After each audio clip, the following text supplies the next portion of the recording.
Hey everyone, it's Jen Bear, and today I'm going to share with you some new twists on grilled classics. And I've got 4 different recipes that I'm going to share with you today. First, I'm going to start with these bacon wrapped meatballs. These are delicious and amazing and actually really easy to make too. So I've got prepared meatballs. You can use a store-bought meatball or you can use your own homemade recipe that you've already pre-baked. Just wrap it with half a piece of bacon and secure it like that with a toothpick.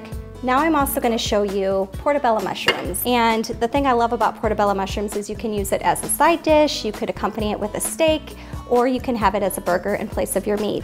So you want to start by getting a large portobello, and then take the stem off like so.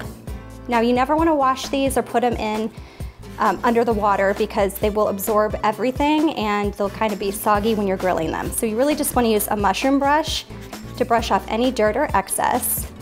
And then I've got a marinade here. It's just soy sauce, a little Worcestershire, some garlic, some seasoning salt, and you want to marinate it this side down. And you stick that in there for about 15 minutes so it can absorb all the nice liquids there and get a lot of that great flavor. And it should look like this. It'll get a little bit heavier, and that's when you know it's ready to stick on the grill.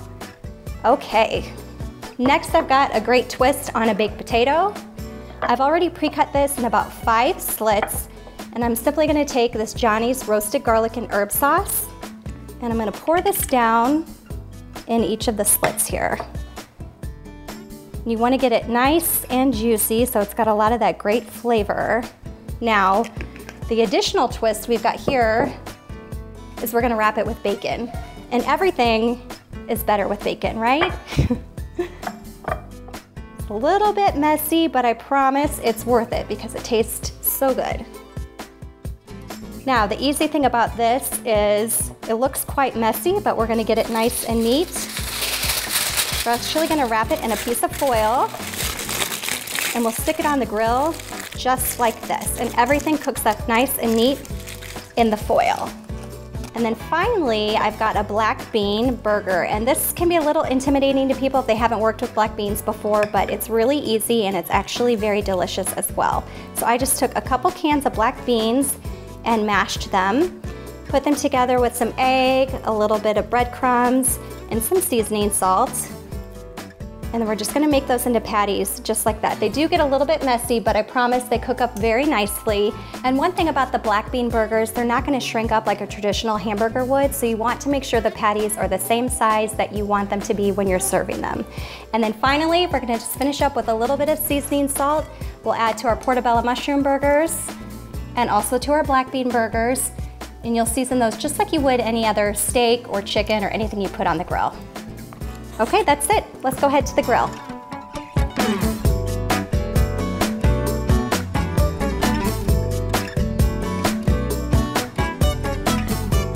Okay, so we're all finished grilling now, and let's check out these new twists on grilled classics.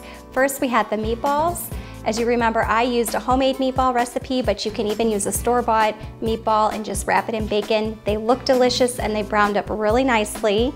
And then we had the grilled portobello mushrooms. Really, really delicious and very juicy. And now let's check out our baked potato. The bacon crisped up very nicely, and as you remember, we used the Johnny's garlic herb marinade. I know that's gonna be so delicious when I bite into that potato. And then finally, we had the black bean burger. Looks really delicious, it crisps up very nicely, and it's a really delicious alternative to a hamburger.